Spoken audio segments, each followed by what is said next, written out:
If you have a zipper that's stuck, that will not move or budge, grab a crayon, try to match the color, and then put the wax on the zipper.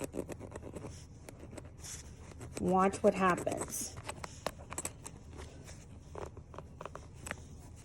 Get it down in there. You want to coat both sides as much as you possibly can. And then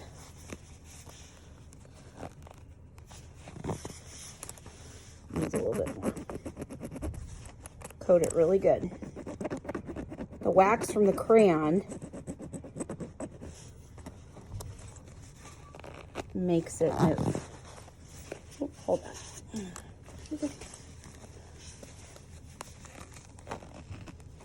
See, now it's moving where it wouldn't before. And you just keep working that in. Do it a couple of times.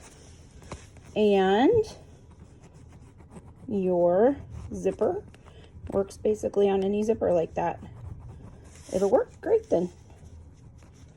Thanks for watching. Don't forget to hit the like and subscribe.